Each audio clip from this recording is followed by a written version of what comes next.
all these experiences of zero entropy lead to the same point. I think even an atheist can recognize, yes, there can be such an optimal idea that we can recognize everything can happen in this now, that it's possible. Mm-hmm. And I like the idea too that there are many, many possible realities. And if we keep steering ourselves in that direction by asking, if everybody was asking, how good can it get? I know we would experience it. So this is all it takes, is for each of us to truly need to experience a world of how good can it get, not just for me and not just for you, but for everyone. And that's where it starts really changing on a big scale.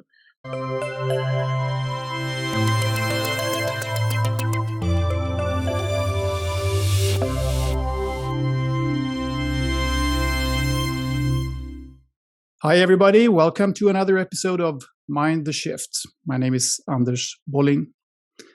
We have many times on this podcast talked about the nature of reality, and we will dive deep into this little topic today as well. We will talk about how reality shifts, how time jumps, and how we are beginning to understand consciousness, which might be the quantum reality that underpins our physical and even our psychological selves. My guest today is Cynthia Sue Larson. She is the best-selling author of several books, including Quantum Jumps, Reality Shifts, and High Energy Money. Cynthia has a degree in physics from University of California, Berkeley, an MBA degree, a Doctor of Divinity, and a second-degree black belt in Kuksol 1. Cynthia is founder of Reality Shifters, first president of the International Mandela Effect Conference, managing director of Foundations of Mind, and creator and host of Living the Quantum Dream podcast. She's also a life coach and a speaker, and she has been featured in numerous shows, including Gaia, the History Channel, Coast to Coast AM, One World with Deepak Chopra, and BBC. And now also on Mind the Shift. It's a pleasure and an honor to have you on the show, Cynthia. Welcome. Thank you, Anders. I'm glad to be here.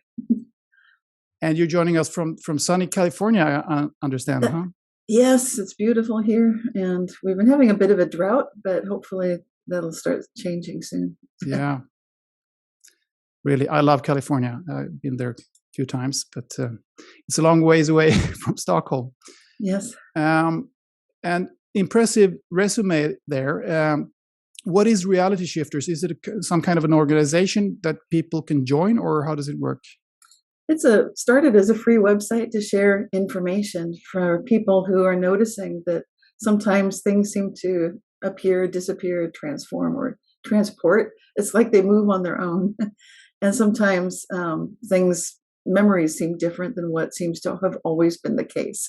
So it covers all of these categories. And it started in the 1990s when I was witnessing lots of reality shifts and seeing them with friends. And I noticed that it was a phenomenon that didn't seem to have a common name at that time. And reality shift seemed descriptive for the sorts of changes to physical reality that we were noticing. And so with that name, that's how the website Reality Shifters began. And with it, I started a monthly newsletter sharing firsthand experiences with these people who have experienced things moving, appearing, disappearing, transforming, transporting.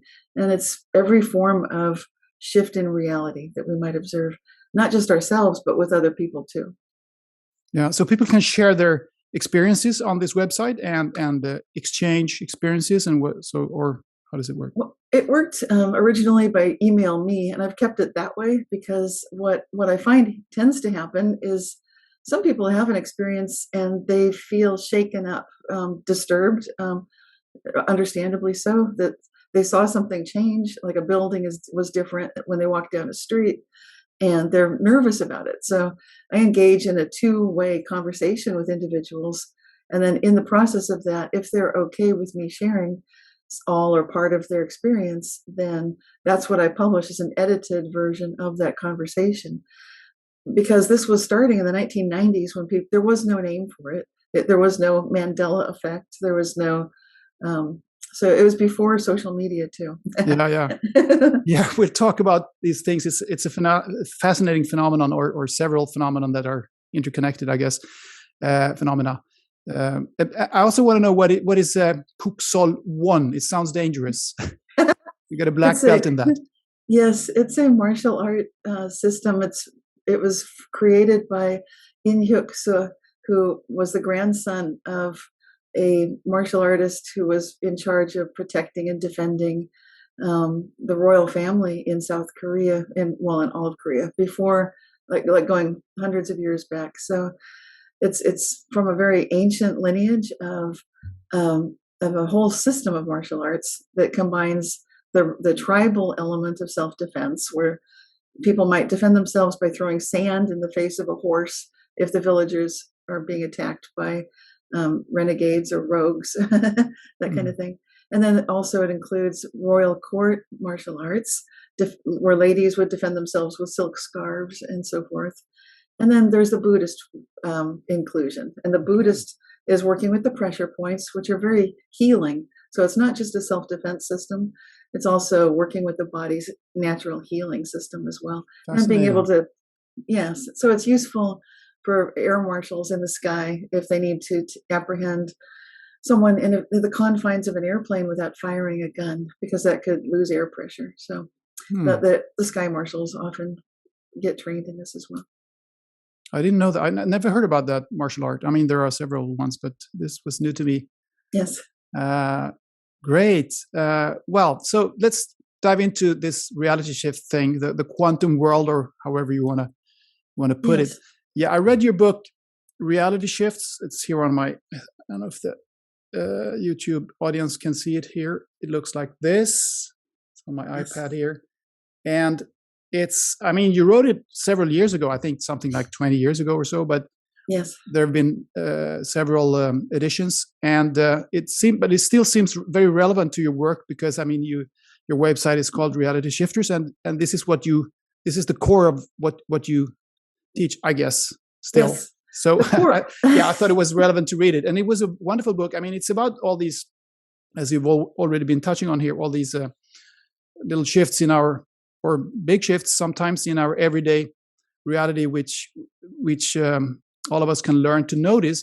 But to me, the book really is largely a guidebook, a beautiful guidebook about how to live one's life fully, to trust life, to trust the universe, to realize that we create our lives. Do you think it's fair to describe it that way? Absolutely. And it's trusting these invisible, unseen elements that are connecting all of us to one another, it's a feeling of being part of, some people say, oneness, being very entangled and connected with a deeper level of reality than is possible to measure with our Western rational materialist system, which is so sometimes you might think of it as trusting intuition, but it really goes deeper than that. It's trusting a sense of who we are and more of our fullness, and really honoring that and respecting that in ourselves and in others. So in a way, you could say it's a spiritual approach, and I think that's fair.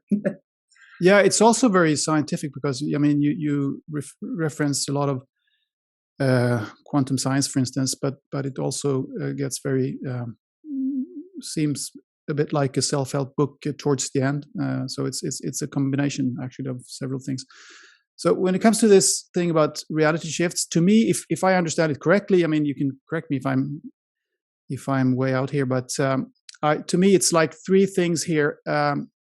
Three phenomena are intertwined. It's reality shifts, it's timeline shifts, and it's synchronicities. Would you agree on that? Yeah, reality shifts definitely involve space and time. And sometimes people don't realize that, but there are cultures that have words like Vardieger for seeing someone before they arrive. I think that's the Norwegian. And then the Danish have Etjeger, which is similar. So when you look at civilizations and cultures that are incorporating an awareness of what we might call retrocausality, or changing the past, which we know has scientific basis to be true. So the timeline shift is definitely part of reality shifts because reality is space and time. And synchronicity definitely is one of the ways that we might experience these reality shifts. There are several other categories where we might notice someone alive again.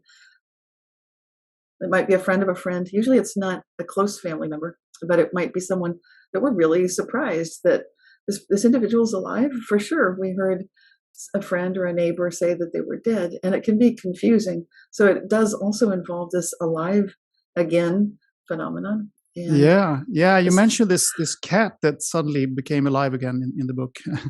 I have two examples in reality shifts: the cat and also actor Larry Hagman. He used to be yeah. That's true. The TV show Dallas, and also I Dream of Jeannie. And now we've got people talk about the Mandela Effect. Well, we don't have the Hagman effect, but I was talking about Larry Hagman. He was the first one to be described in a book. And I'm fine with the Mandela Effect. It's fine that it's popularized that way. Yeah. But so this phenomenon, it's actually world changing, and I think it gives us a lot of hope in these challenging times right now. Can you give some other conspicuous? You have some conspicuous examples in the book. Can you give some other salient examples of reality shifts so that people understand what we're talking about here? Yes. Well, in the book, I describe things such as teleporting items. There was an example, I think, given of a magazine that seemed to have gone a great distance, miles, where I purchased the magazine. I had it in my house. The next thing I know, it's at a friend's house. That was strange. Some items get repaired inexplicably. A friend's watch was damaged, the crystal on his watch, when he was sailing on the San Francisco Bay, and it cracked the crystal. But then inexplicably, without visiting a repair shop or doing anything to fix the watch, one day it was as if it had never been broken. And so these are the kinds of things that can happen, as well as just lots of experiences of a bird feeder that I filled, and then it was empty, and then it was full again. So looking at reality and seeing things are changing, doors in a car being locked and then unlocked. It's the little things in life that we question ourselves, like, wait a minute, that's surprising. And if you recognize this is part of a phenomenon and this does happen, then suddenly we have something to welcome this type of experience into our lives. Yeah, I kind of resonate or can relate to many of the examples that you have in the book. And when you mentioned Larry Hagman, I recall that me and my ex-wife, we were very convinced that a certain artist, Swedish musical artist, was dead. when he suddenly appeared as one of the contestants in a musical contests on TV, we were so surprised because we both were just convinced that, hey, he died 5-10 years ago. We were just very convinced. Do you know his name? If you say his name, people that listen to your show might remember. Yeah, but it's a bit it's been so long. Not very nice to say it. Oh, okay. Somebody was dead. But anyway, it doesn't matter. But mostly it's small things, as you say, and that's also my experience. But it seems as if I see new details almost daily in my very familiar environment, new details that I haven't seen before. I can just give one example. I think it was yesterday I was going to take out a pair of running shoes from my wardrobe, and they're in a shoe bag, and the shoe bag got torn. So I realized that there was a 3-inch nail there in the corner. And I mean, I've taken out that bag hundreds of times. This has never happened before. And when I looked in there, I was surprised to find the nail. And then there was another thing. I realized there was a socket, a power outlet in the wall inside the wardrobe. I have never seen that before. So I was actually very surprised. And I mean, it doesn't really mean that much to me, but it's just interesting that I never noticed it. So things like that happen all the time. But the thing is, I mean, or when I'm out walking, I'm taking my ordinary walk, which is the same almost every day, week in, week out. But then one day I see a new house, and another day I see a new tree or something. But it's really, I guess you know the objection that most people would have when you're alone and experience these things. It's very difficult to have evidence that this wasn't there before. I mean, you dismiss it by saying that you were simply not attentive enough before, right? Right. That's how people We tend to do that. Yes. And that's why it's so reassuring if we have other witnesses, friends, family, or colleagues that also agree that they remember things differently too, that they remember like this did change for sure. Because if we don't have that validation and confirmation, we humans are such social creatures that we feel uncomfortable. We tend to doubt ourselves. Yeah. So I think this book does give people permission to be more gentle with ourselves and to recognize maybe it's okay if we do notice something different. And it does not necessarily mean that you're losing your mind or that you're getting very forgetful or something like that.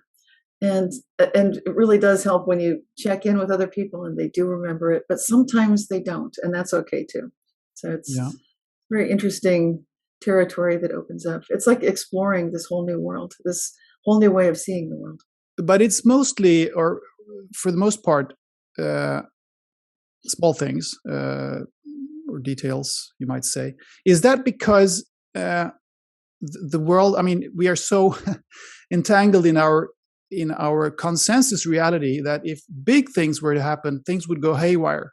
Is that your interpretation of this? I mean, if I suddenly had a big house, which I didn't have yesterday, or I make 3 times as much money as I did last week, or my hometown is suddenly twice as big, that wouldn't really work, would it?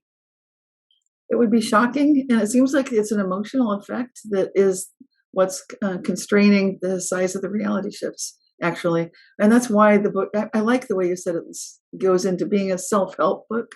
That's true.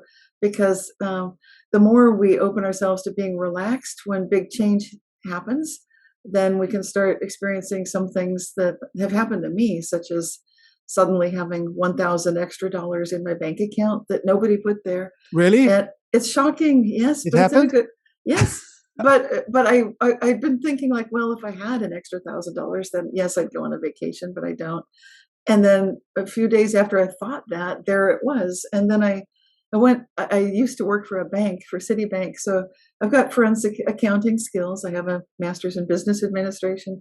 I was very carefully going through looking to see where did that money come in. Must have been a mistake somewhere. The bank made a mistake. I made a mistake. So I'm tracking every single transaction. I went back about a year and this had just come in within a year, but there was no sign of it. It had always been there. Oh, and that was one. And then another one, I've seen a flat tire on my car be instantly repaired, which is, the more, I'm very familiar with this phenomenon. And so as I feel more comfortable with larger kinds of shifts, it's really a factor of how calm am I? Am I still able to be relaxed and feel like this is okay? Or am I feeling freaked out? Because if I freak out, then it seems like it has a shutdown effect on the whole phenomenon. Yeah. Yeah, I think you're right. Well, I haven't had this thing with an extra $1,000 on my account, which would be very nice. But I do notice that the less I worry about having money, I don't have a steady job now. I try to make a living by doing all kinds of things as a freelancer. But if I don't worry about it, it seems to not. I mean, I seem to always have money. I don't know how that works. I mean, I can't really say that I have a much of an income, but for some, I don't know, sidetracked. Well, that's exactly it, though. When we relax, that's when we permit ourselves. It's sort of like not looking at this mystery that reality truly is, where everything does come together. The synchronicity factor that you mentioned earlier is part of how we're all entangled with one another. When you feel relaxed and you trust everything's fine, you're basically working with this very participatory universe. That's a term, a scientific term coined by physicist John Archibald Wheeler, that this is a participatory universe. So when we ask nature a question, we get an answer. And so part of what matters so much is training ourselves to ask the questions, like I like to ask, how good can it get? And then to see some answers, which might be, and now my flat tire is fixed and I heard it go flat. I'm driving the car. The steering changed. It's pulling to one side. It's not safe to drive. It's going thwop, thwop, thwop. So I pull over. I get out to look at it, but it's fixed.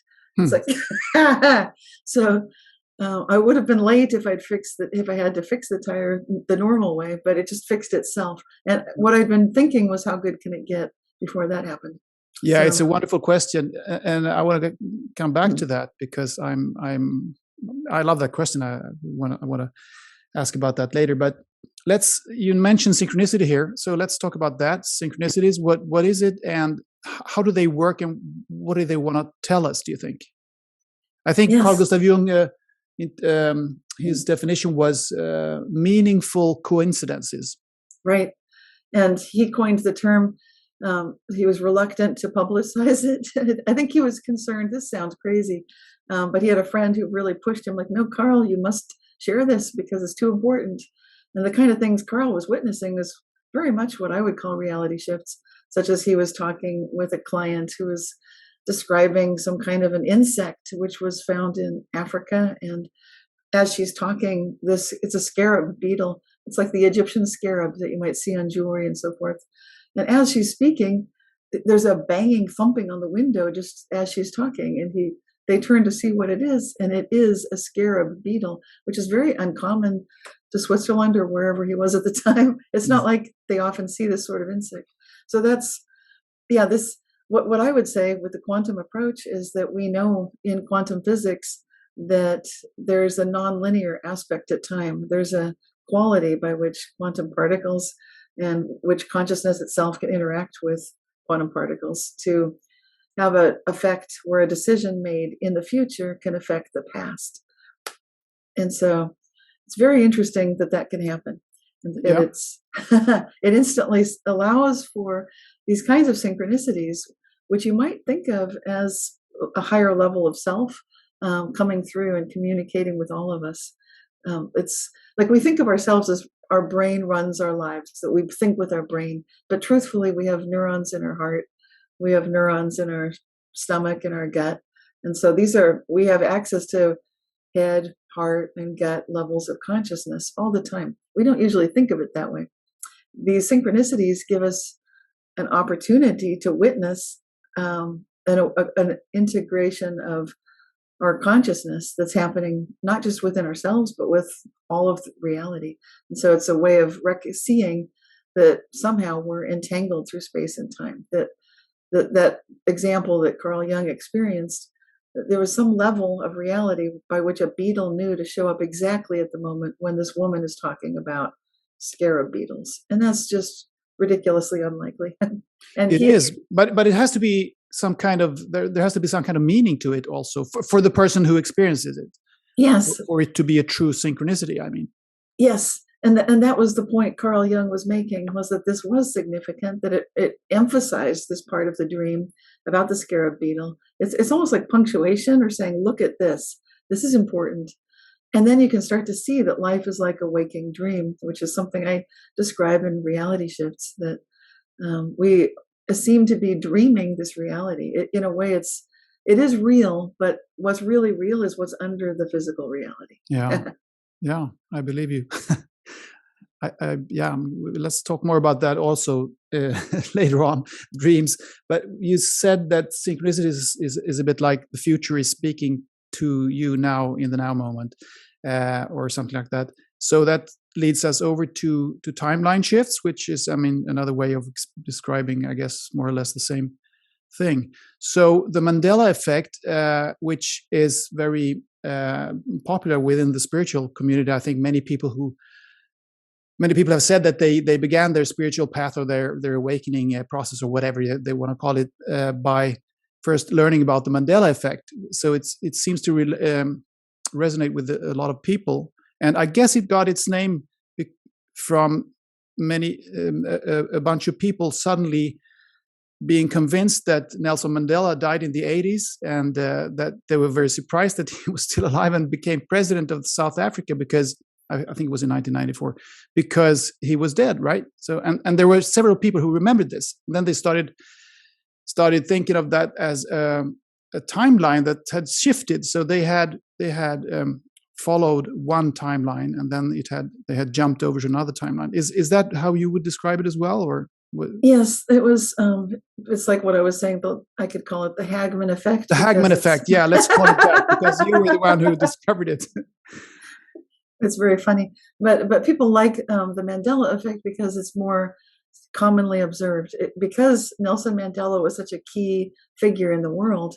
The people in South Africa actually do not typically notice that he died and then was alive again. And Yeah. this is where it becomes very explainable to me and understandable as a quantum effect, because we would expect in a quantum system, if you are closely entangled with something where you're observing it constantly, observe, like we have obsessive compulsive disorder where you check something, like someone goes to mail a letter and they can't quite let go of the letter. It's like they have to look down and in the slot, shut it, open it, check, shut it. That's check to make sure I mailed the letter. Yeah. And people that live in South Africa, they're checking. For him, this was the president of South Africa. How can you say he died on Robben's Island? This makes no sense. Okay, fine.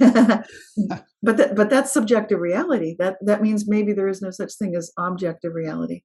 And so that's part of our quantum paradigm. There may be no such thing as one truth for everyone.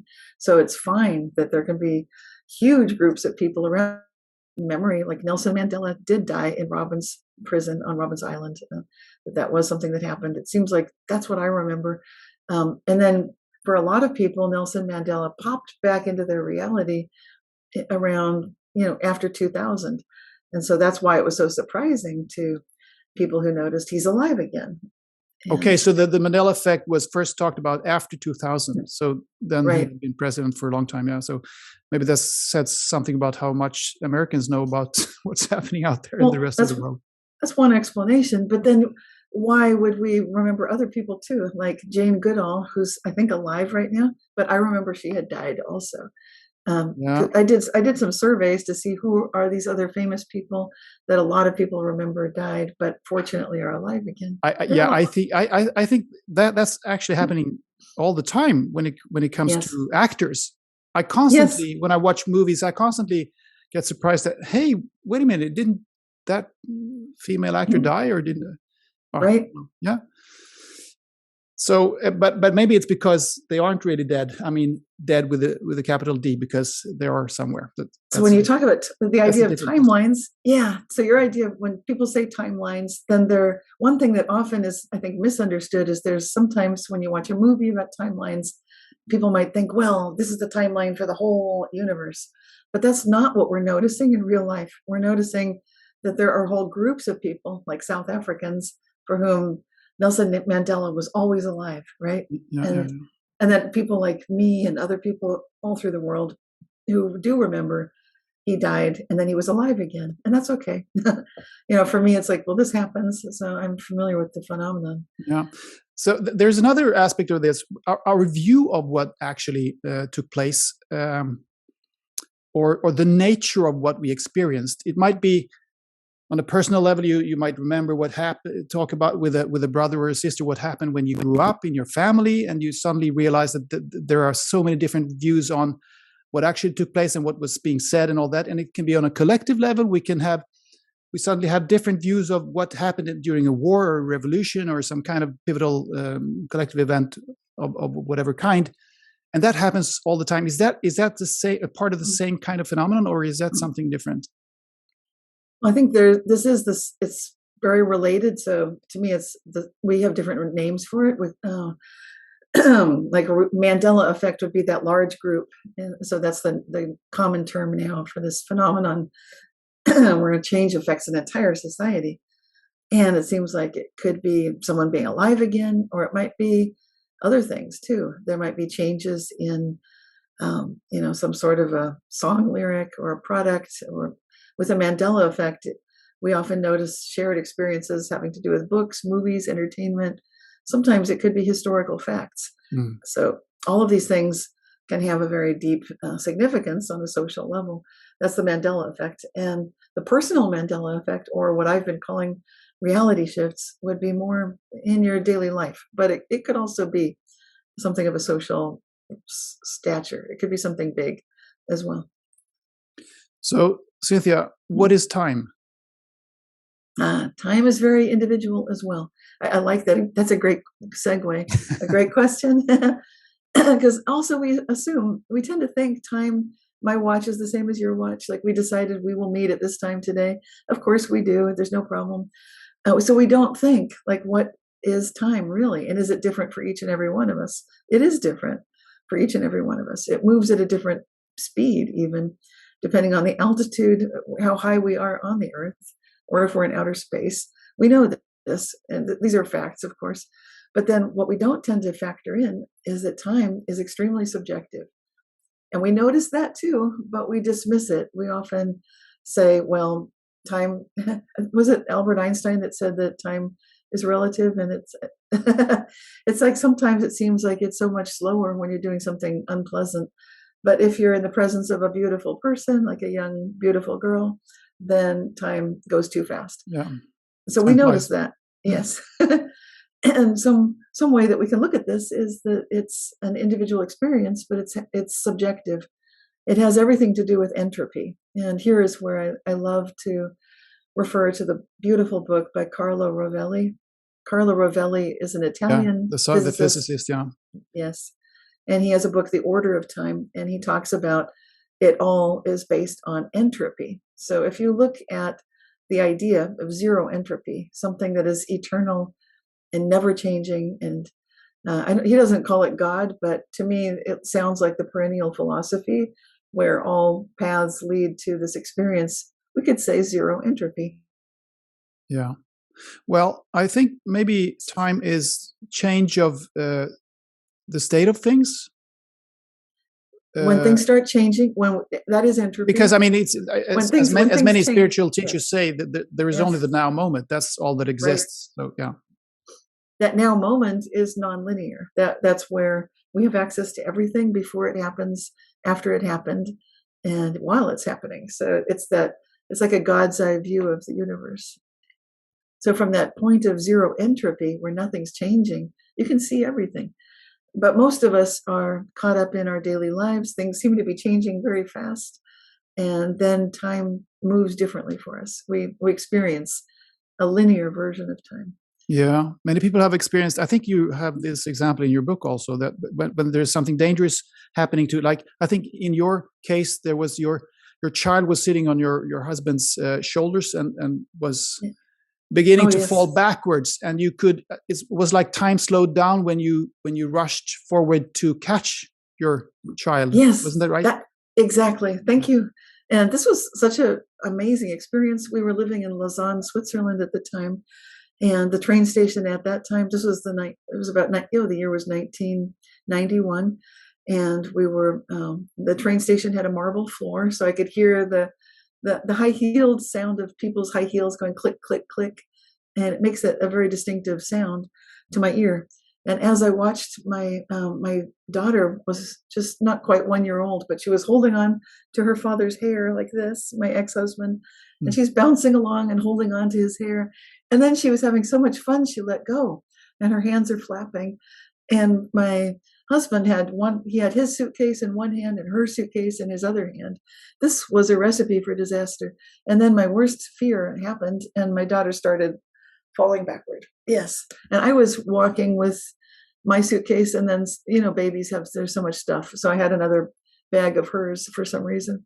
But because I was behind them, I thought, well, it's almost impossible to do, but I think I'll just drop the bags I'm carrying. I will rush forward. But I didn't have to rush forward, because what happened next is what you started to describe.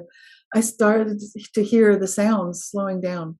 So the click, click would turn into cluck, cluck, cluck. Oh, that's I was like, fantastic. what? And everybody else was going slowly. I must have looked like I was moving like super fast. But to me, it was normal speed. And then because it looked like everything else was slowing down, I could just walk forward normally, 1, 2, 3 steps, and catch my daughter in my arms perfectly. Wonderful. But it must have looked different if no one was observing. Yeah. But it was very strange. And then I thought, okay, this is showing me something about time. Yeah, it can slow down when we need it to. A beautiful example. I thought just the other day, or if it was today, I don't know. I mean, it doesn't matter. Time doesn't exist anyway. So that time might be have an educational function or a teaching function in this dimension, because we are here. Time is like, it's like if wish and wish fulfillment and wish fulfillment were instantaneous, it would, I mean, you wouldn't learn anything, because I think, I mean, this is very philosophical now, but I think we're here to learn. This is a school. So time, the function of time is somehow educational. It's kind of a teaching function. Would you agree with that? Yes, it does seem like we get an opportunity to review all the possible paths we could take with every choice we make. And this is the basis for how we learn. So once we see that events have unfolded a certain way, then we do learn from it, hopefully. If it's something that we recognize there could have been another outcome for a choice we made or a choice someone else made. And sometimes when we look at this reality shifting concept, we might notice that it's as if a change has happened in the past and like a different decision was made. And that's what's really interesting about this phenomenon, is that we can start learning from experiences that we haven't even had yet, but sometimes we can experience them and get the learning. And I think that is the key. I think you're onto something here, because when we learn, then we have the opportunity to experience what you might call a higher timeline, or a more prosperous or beneficial timeline. Yeah, and when we have learned sufficiently, we might shift to a higher timeline in a way, in a spiral.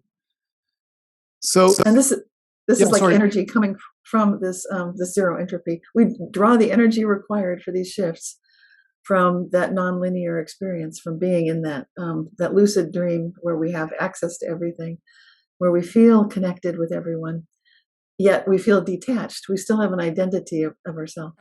Yeah.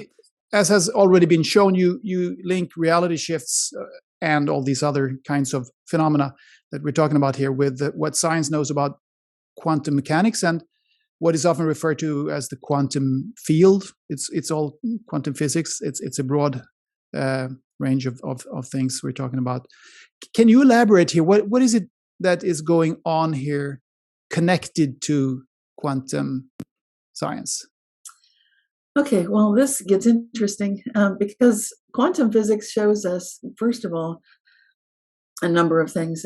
What I think is most important about quantum physics is it challenges assumptions that we have been making for a number of years that were part of our classical physics. And those assumptions would include things such as there can be such a thing as an outside observer. The difference is when we get into quantum physics, there is really there can be an outside observer, but if we're in this whole cosmos, then we're part of it. And so the observation starts to play a very important role, and the observer has an effect. The effect that we witness would be perhaps best described from that famous double slit experiment. And it's been called the most elegant experiment in all of science. It's from the realm of physics, and it involves basically just 4 components to the whole experiment. So the apparatus requires an observer. That would be someone who's making a choice for the experiment.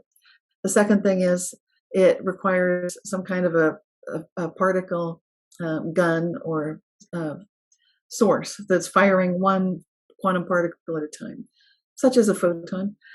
The third thing is it requires a screen that has 2 slits, like 2 skinny doorways. So the photon could go through one or the other. And then the fourth thing is there's a screen where the photon, after it passes through the divider, it ends up on the screen. That's it. That's why it's such a simple, elegant experiment. And the choice involved is by the observer of how will this result be measured. Will there be a particle detector inside one of the skinny slits? Or will there not be such a detector, but we'll just look at the outcome on the screen? And so it's such a simple experiment.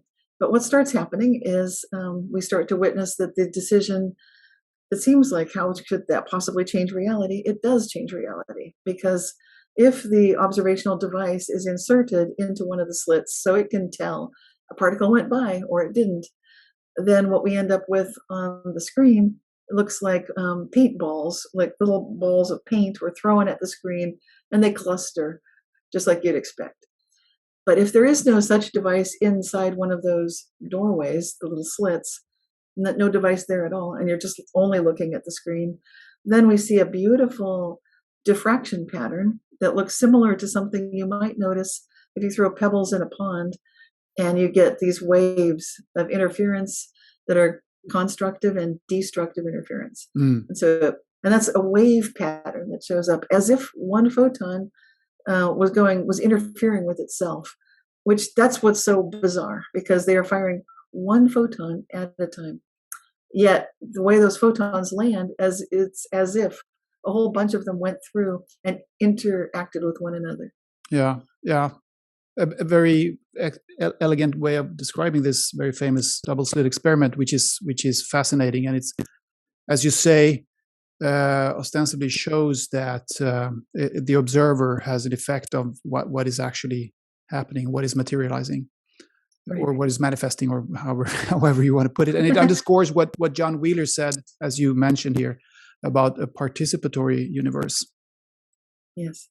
And he's a famous physicist because he came up with the ideas of, wormholes and black holes and that kind of thing. So he's a very fabulous physicist who was friends with Albert Einstein. Some people may not know of him, but he was very influential. Yeah, there are quite a few of those old and new also quantum physicists who are spiritually oriented in a way, but they're definitely not mambo jumbo people, as people might think when you refer to what they have said about these things. But because, as you say, they are famous for having discovered so many nature science things, particularly around quantum physics. There, yes. You seem to have also embraced the idea of multiverse, but as far as I understand. Contrary to the double slit experiment and others, I don't think that this theory, this hypothesis of multiverse, has been proven scientifically in that way, at least. Right. The double slit is an experiment, and then when we talk about the Copenhagen interpretation, that would be a collapse of the wave function. Or when we talk about the multiverse interpretation, that's saying there's a multiverse, or the holographic interpretation that's interpreting these experiments. There are many others. There's also the transactional interpretation through time, where it's a handshake and the future and the past are agreeing on what's going on. And that would be physicist John Kramer's theory. David Bohm was the originator of the holographic interpretation, and so on and so forth. Implicate order. Yes, and then Hugh Everett III came up with one of the first multiverse interpretations. So these interpretations, none of them have been proven. There's not one that's better than the others. None of them have been proven. So the multiverse, not proven. Holographic interpretation, not proven. Copenhagen interpretation, not proven. None of them. So we're not giving favor to any of the interpretations. We're saying these are all interesting. None of them are proven. And that's okay, because it's science. But what is proven, I'm sorry to interrupt you. Yeah. I guess what is proven is that there is entanglement, because particles, or whatever it is, it's probably vortices of energy that are not connected in any visible way or material way. They immediately affect each other. We are proving the behavior in quantum physics, such as entanglement. Yeah. Yes. And so and superposition of states is proven. And, these kinds of things are proven as observable, unique properties within the realm of quantum physics. As far as what causes entanglement and why is this happening, that is not proven. No. But yes, it is. So it's good for people to notice, like, okay, so we're seeing weird stuff and we don't know exactly, we don't all agree on the interpretation to explain why is this happening. Yes. No, but anyway, the multiverse interpretation, is that what, do you favor that one, or you also talk about the I like that one. Yeah, those you can tell I like those two very much. Yeah. There's a lot. I like the holographic one. I do too. Yeah, I like that. And there are things that I like about the transactional interpretation through time. I'm fond of many elements from many of them. I also like the Copenhagen collapse, where an observation can create a collapse of the wave function. I feel like I've witnessed that. So it's hard for me to pick my very favorites. But in my book, Quantum Jumps, the cover of the book is basically showing someone jumping through a wormhole. And it's an example of the quantum realm of, many worlds could be one and the same as the multiverse in large scale. And it's such a unique, interesting way to look at the combination of the holographic interpretation with the multiverse. And that's kind of what I was doing with that book cover. But Okay. I like a lot of these theories, these interpretations. I Have think to read they're that book marvelous. as well. Yeah. Yeah, well, I just personally think that the multiverse hypothesis is a bit cumbersome, if that's the word. It doesn't come very intuitively to me, right, as how it works, but it might be like that. I one other view on it that I came up with here was that everything that you can see it like this, perhaps, that everything that ever will exist always has existed in the holographic, if you want to say it that way, universe, and so to speak, quote unquote, waits for us to manifest it. Would that be a way of looking at it? Yes. Yeah, this holographic concept that David Bohm created is brilliant.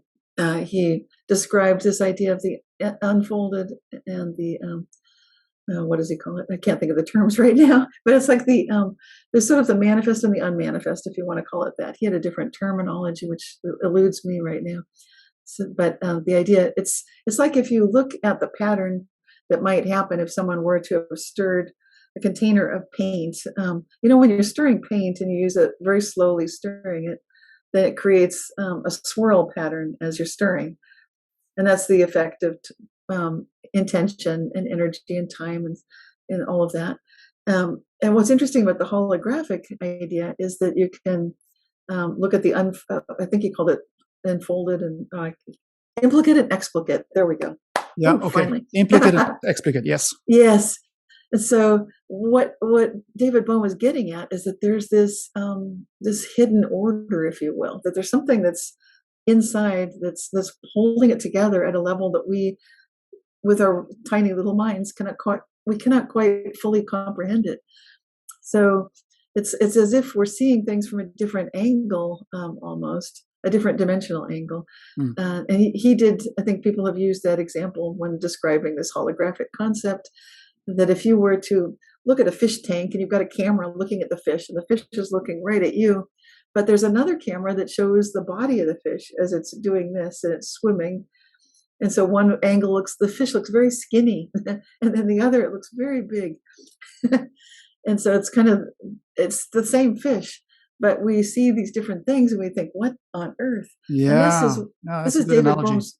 He's showing that we're very entangled with across space, across time, and this quantum weirdness, this spooky action at a distance that Einstein didn't like so much. It could be just the fact that we need many viewpoints, vantage points to really see how it's all connected. Yeah, but this thing with, the explicate and the implicate order and all that, and how we manifest things here, it also ties in with what Plato said about the world of forms, or the ideal world, that there is a perfect world, which makes very much sense to me, because when you think of it, when you have an idea, when you want to invent something, for instance, I'm not an inventor, but let's say you're an inventor, you can see before your inner eye, so to speak, exactly what it's going to look like, and that's a perfect image, and that exists. I think that exists somewhere on some level, that exact invention that you want to invent. But then there is delay. As I said, time is a delay function, is an educational function here on Earth, and there's also this cluttery material thing. you have to build this thing, because you can't just have it right away, so that it becomes suboptimal in a way. But on some level, in some dimension, it is there and it's perfect. Do you agree with that? Yeah, I like that idea, and I like this. When you say perfect, it's sort of perfect it's in the eye of the beholder. It's in the heart of the beholder. So, optimal perhaps. Yes. Oh, I love that. Yes, I'm of the philosophy of optimalism, and I love those viewpoints. Like the philosopher Leibniz, he's one of my favorites. He came up with that perennial philosophy, which is where all these experiences of zero entropy lead to the same point.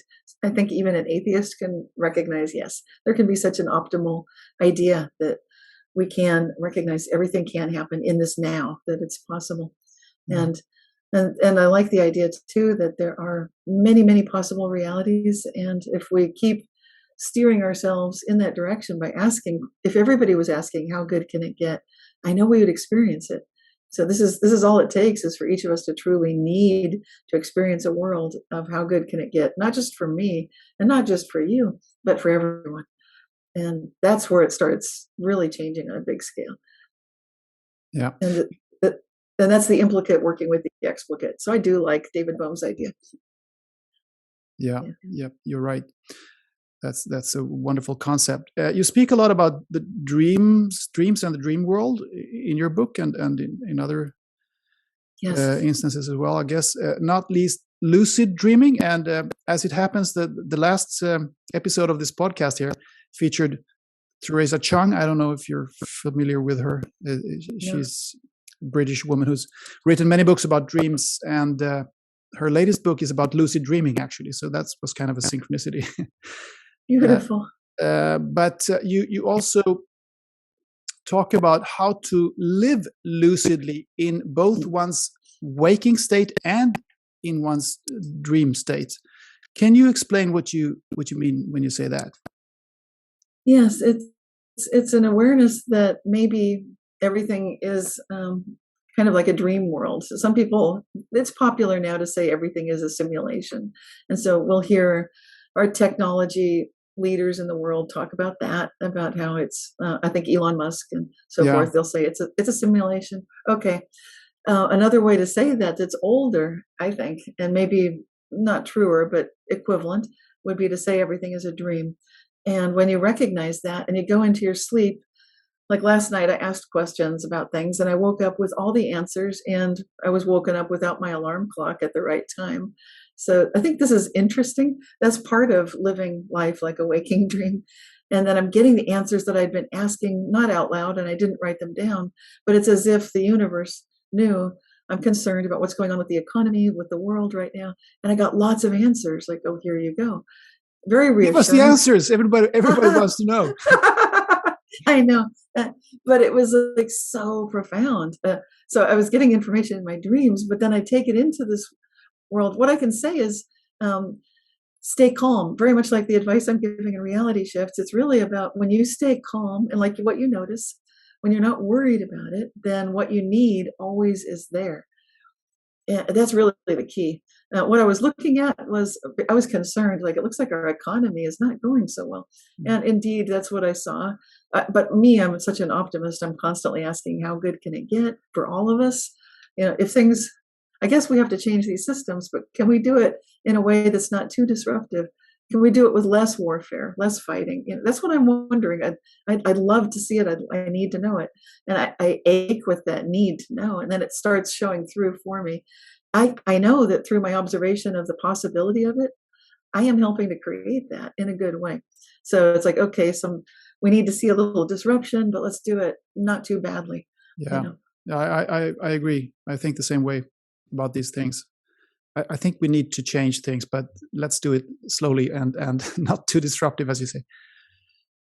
But actually, this physical reality is really very dreamlike. The more you think about it, it seems like it can't really be the optimal. I mean, the baseline reality, it's got glitches. It's a little bit like this movie, The Truman Show, you know? Yes, I know. It is like that. It is very, I mean, that's a brilliant movie because it shows exactly how I think it is actually.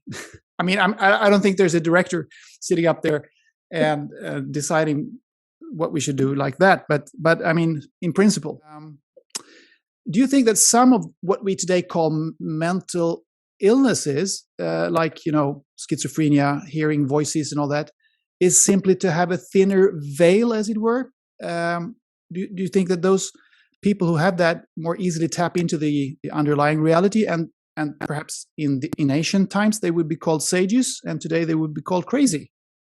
Yes, and there are parts of the world that have no schizophrenics, for example, because when that mental condition is noticed and observed, and it's usually in a teenager or what have you, then the village elder, the shaman, would take that person in their care and show them you've got a gift here, and learn and teach them to work with it so that they can better navigate through experiencing reality differently than other people do.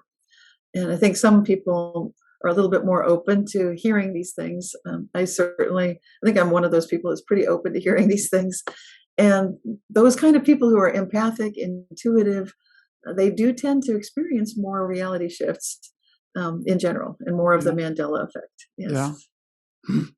I've done studies and surveys that show very clearly that people who test as the intuitive feeler on the Myers-Briggs inventory, that's a personality test, which is a little controversial, but the main point was I just wanted to know, is there any type of personality that is more likely to experience reality shifts? And yes, there is.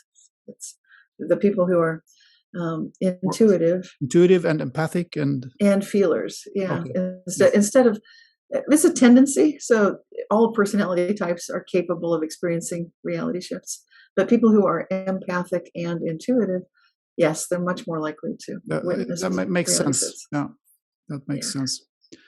So you are a life coach, but you also practice some healing. Is that correct? Or yes, I like to work with people to activate their own ability to access this nonlinear free energy point, whatever you want to call it, source, creator, God, zero entropy, however it feels for them, and to activate that for them. So I don't think of myself as a healer per se, but as pretty much always a coach. So whatever situation I'm working with in their life, whether they're working for their own health and well-being, or their relationship, or their home, whatever it may be. Okay. So you told me before here that you had a really tough COVID-19 experience. Were you able then to make use of some of your healing skills on yourself, so to speak? Yes, I was able to work with a number of things. Pretty much, it took everything I am, I think, to get through that experience. That was early 2020, was it? Yes, I got sick with what must have been COVID. There was no test for it in January 2020. Oh, it was that early? Okay. Yeah. Yes, and it was the last week of January 2020. By February, I was feeling like my body was falling apart. Like I'm over the cold. I'm not sick anymore, but I don't feel well. I felt like I was aging rapidly. And I had so many symptoms. It was very unpleasant, hundreds of symptoms. And like I'd be falling down. My balance was off. I was getting brain fog, just all sorts of things. Just every single part of my body seemed to be falling apart. But I like to do research. So I was using my rational brain with whatever time I had left in a day that I wasn't sleeping, because I needed to sleep 13 hours a day. It was just very strange. But then, yes, I did employ everything I know about the true nature of reality to ask, how good can this get? What can I, like you would say, what can I learn here? I knew there was something to learn. And it occurred to me that what I'm learning, I was directed to pay attention to the nature of what was happening. And I saw, it felt like an attack. It was like an attack on all of my body at once. Very orchestrated, but it also seemed to show that if I could turn this around with natural means, that I could reverse aging, which was a good thing.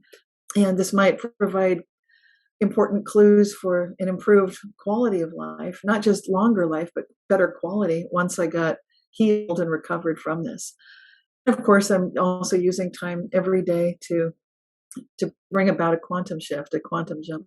But I think it's interesting that it really took everything and the reason, if you wonder, well, why would you need to do that, Cynthia? Because I feel like it's important. A lot of people need to know things that seem that they're part of our material reality, where I can say, okay, just make sure you get a lot of sleep. The spike protein seems to be causing amyloids, which is, creating uh, clogs in the blood and can create strokes, heart disease, and so forth. No problem. You can break that up by getting enough sleep every day and increasing the length of time between meals. This gives your body an opportunity to break down and clear out those amyloid structures. So, and then you can take supplements, quercetin and curcumin. Those are a couple of very good ones that are pretty good for everybody. So, although I'm able to do quantum jumping and jump myself out of probably any situation, in those cases where it takes me longer, then I know that I can help other people, because not everybody might be at that level of skill to just jump into a reality where they're suddenly better. It's quantum jumping and reality shifting is a practice, like martial arts. So you don't become a martial arts master overnight, and you're probably not going to become a reality shifting expert overnight. It's good to start now and start experiencing it. But you did eventually recover completely from COVID-19? Yes. Yeah. It's now been a full year since I've been relapse and symptom free, and I'm still learning things, and I'm now starting to get to the point where I think I can get back into doing the level of martial arts I was doing, which I wasn't even able to do that for quite a long time. Yeah, that's quite some story, but I'm happy that you were able to recover and heal yourself there. Cynthia, you always want, as you have been mentioning several times already, remind us to ask the question in every situation, how good can it get? So why do you think so many people focus on the negative in our society or in our human world?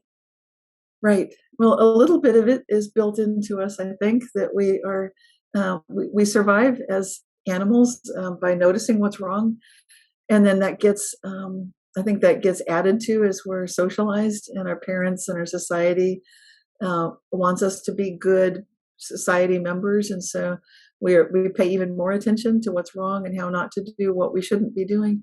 And by training our attention so heavily in that direction, it's easy to end up being cynical, darkly cynical even, and just unfortunately and inadvertently pessimistic. So it's an unfortunate side effect of socialization in our Western world. And I think there's an antidote for it, which is to keep asking, how good can it get? I guess it's also in the lizard brain from very, very far back in history. Yes. Where there was an advantage to scan for dangers. But now that there are no dangers, we still scan for them, and we can kind of find them where there aren't any, in a way. Right. And there might be dangers. Yeah, this is very philosophical. It's hard to say exactly where it all comes from.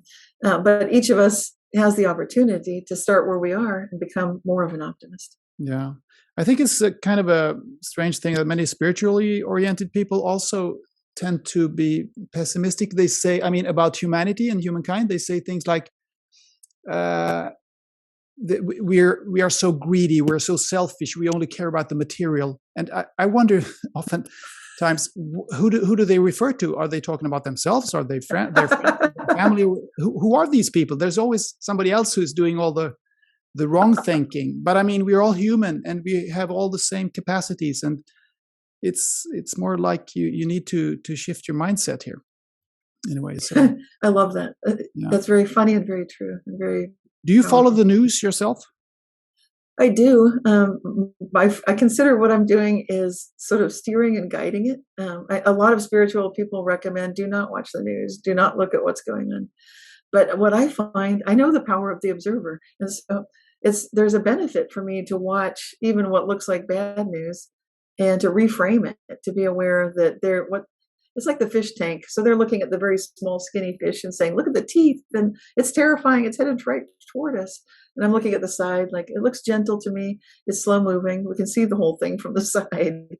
So I'm bringing this implicate order awareness into my observation of the news, always asking how good can it get, no matter what it looks like. I know that there's this tendency for the news cycle to focus on, they say what bleeds leads here. It does, yeah. I mean, I've been working as a journalist for 25 or 30 years or something like that. So I've been there, but I'm recovering from that. And I've cut down significantly on my news consumption, I must say. I check it out a little bit because I want to know what's happening. But I know that they're just picking up snippets of what's happening in the world, snippets that are dramatic and filled with conflict. So I mean, when I feel a bit cynical about it, I think to myself that this is the purpose of the news media is to create suffering, right? Because it is about never or constantly reminding people of the possibility of problems and conflict. Always also, remind them, never forget there could be a problem, there might be a crisis, there might be, a conflict, and most of the time those never materialize. But it's just they don't remind they don't people even to cover, yeah, they don't even cover things. Because I was a long hauler with COVID, I saw how the news did not cover that story at all. And when it did cover it, it said you should all get the vaccine. My early research showed that for people who have long COVID, we don't need more spike protein. And so unless they had some medical possibility that did not encourage manufacture of the spike protein, it looked like a mistake. So I was witnessing that as I had long COVID. And also I've got friends in Ethiopia who are dealing with the warfare there. And that war does not get covered in America, not at all, barely ever. And so in America, I see what our news is doing is it wants to shape and steer the opinion of the populace. Yeah. And it wants. Well, it's a constant dance between the powers that be and the media, I think, and I think most journalists aren't aware of it, not in that way, at least. I mean, they're good people and they think they're doing a good thing and good job, and they are most of the time. But I think it's in the system. It's like a big dance that the politicians and the media are dancing together all the time. So anyway. You had your awakening. You're talking about the Kundalini awakening back in 1994, I understand. Is that correct? That's right. Yes. Yeah, that is kind of interesting that it was that year, because as it happens, that was a very important year for me and for my soulmate, my ex-wife, my then wife, Katerina, because we also had a very crucial year in 1994 spiritually. It was a dramatic awakening, but it was a magic year for us. So anyway, I was just fascinated that it was the same year. Oh, that's wonderful. Well, I think that gives both of us the opportunity to get into what we're doing now sooner, so we could be here for what's now unfolding. Because I think we're in the thick of it right now in 2022. Yeah. So how was it for you, that awakening? How did it come about for you?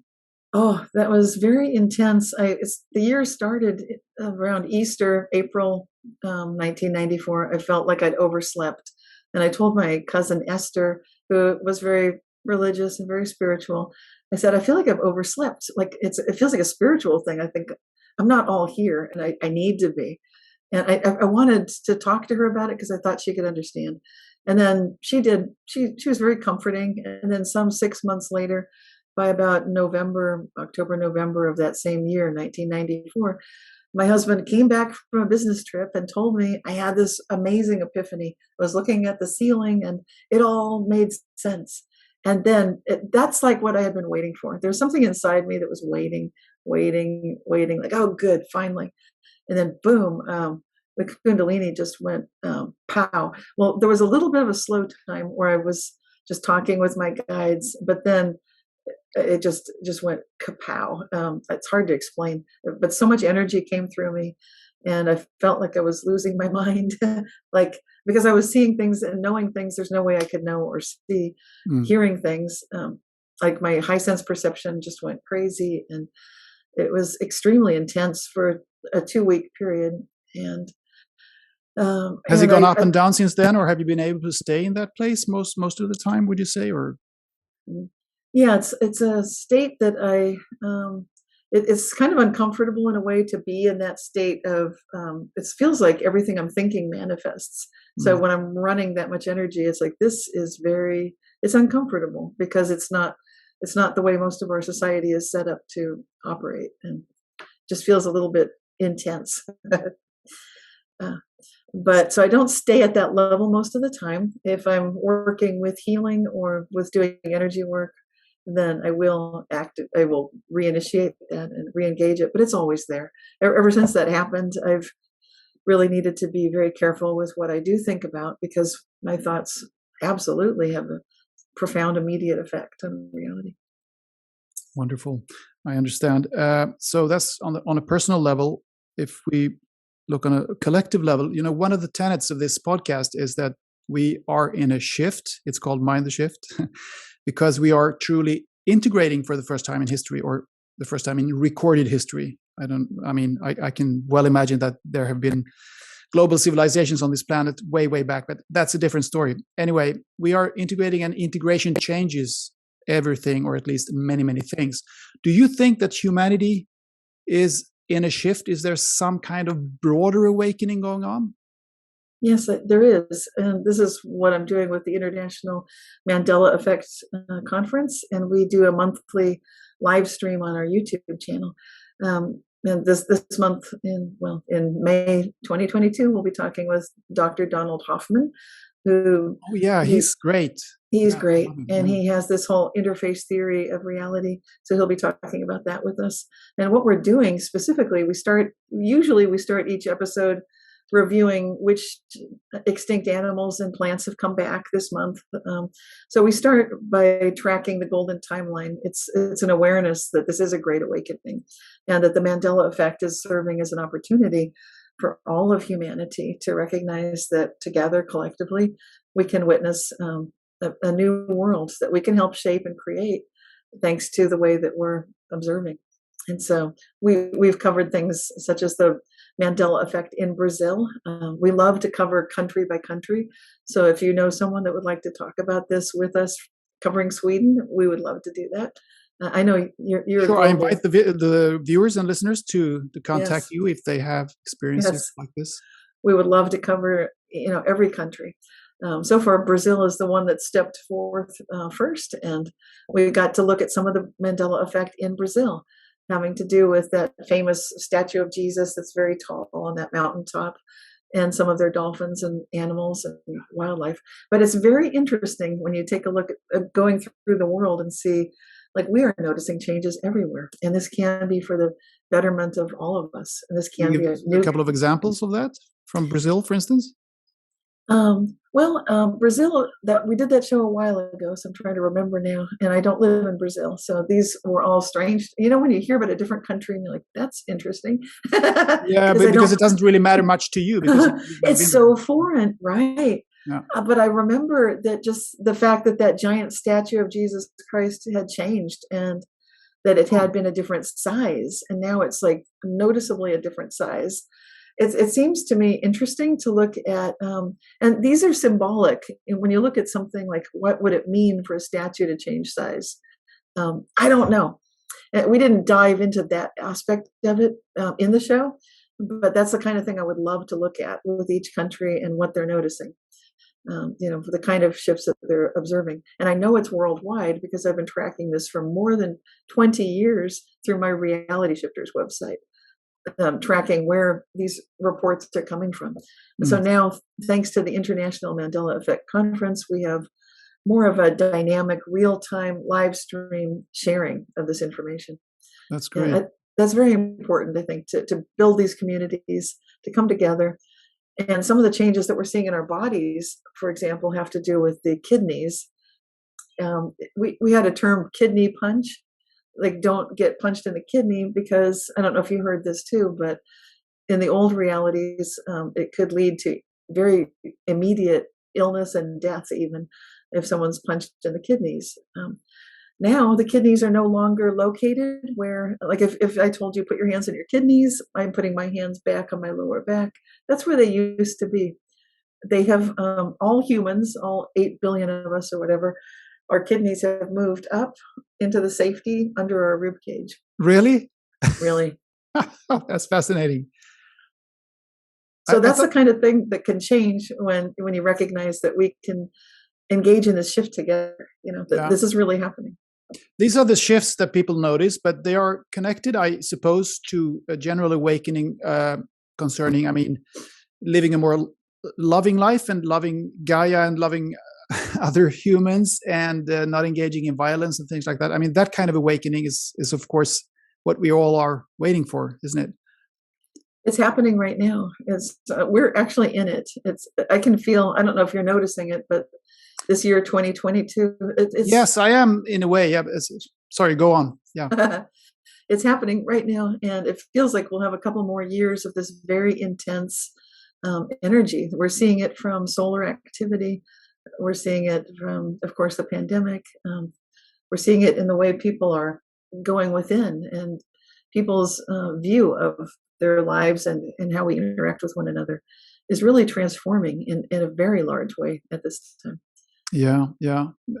Maybe I'm biased because I have a lot of contact, or I listen to a lot of spiritual people on internet and so forth, and I read that kind of books and all that. So maybe you get a biased view of what is actually happening in the broader public out there. But I guess you're right. Yeah. But what was I going to say about that now? Yeah. Where do you think you will see, or maybe you know already, in what parts, sectors of society, this shift, this awakening is being noticed most? Is it, you mentioned before, the economy, we have politics, we have other sectors. Where do you think we will see this? In healthcare, perhaps? Right. Well, the healthcare establishment is getting shaken to its core with, it's just been carrying the brunt. It's just been feeling overburdened by carrying this whole COVID situation. And it seems, I think the hope had been that the vaccines that were created would be a solution to it, but I don't feel that that's quite the case. And so you got the third booster and the fourth booster and the fifth booster and the sixth booster, every weekly booster, Right. So that's apparently not the solution. No. Yeah. No, and it looks like the spike protein itself is toxic. So until our mainstream media becomes aware of that, it looks like we're doing the wrong thing to maintain the care. And so there's just been a very heavy burden on the health. So do you think that has been some kind of an epiphany, a collective epiphany for the healthcare system, to see this happening and to get a bit, aware of flaws in the system and how we have been seeing things and the body and how it works and all that? Do you think that you could talk about a collective epiphany? Well, okay. It seems like it's happening individually first. That what I mean is, until a doctor or a nurse or a medical expert has a medical situation, and until they have to deal with the system, I don't think they really even know what it's like. And so that is starting to happen. Some of the people that assumed that everything's hunky-dory, everything's perfect, everything's fine, when they get sick with long COVID, and then they are not heard by their doctors, and their doctors tell them, you're imagining it, you're fine. And then they say, like, no, I think I'm having a heart attack. Hey, I'm a doctor. Listen to me. Until that happens to them, I don't think they really understand it. So maybe it's a good thing that we're going through a pandemic that is leading us to question everything we thought we knew. Because until people have these strange effects, maybe some people say side effects, but it's all effects.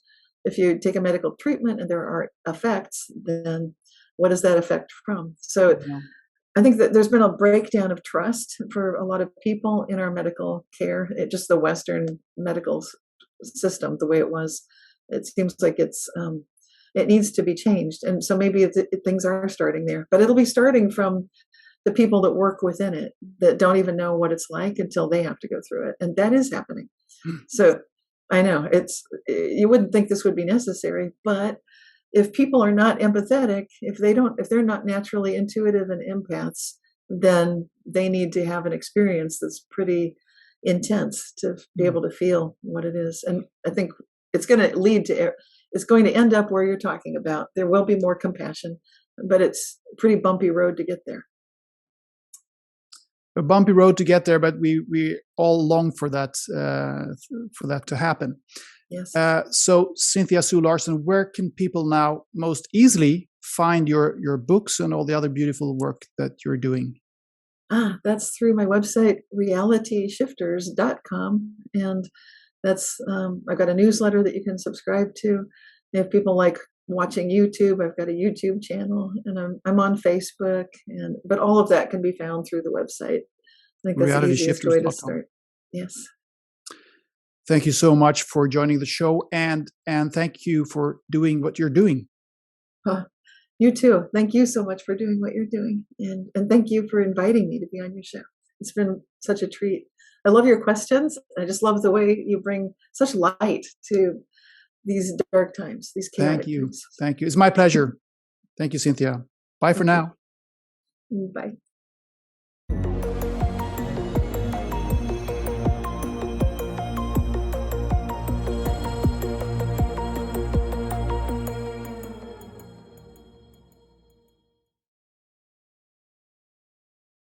If you like this video and other interviews and talks on Mind the Shift, please like, share, and subscribe. I appreciate all the support. And you can follow Mind the Shift on Facebook and Instagram. And you can follow me, Anders Bolling, on all the main social media and also on medium.com. Thank you.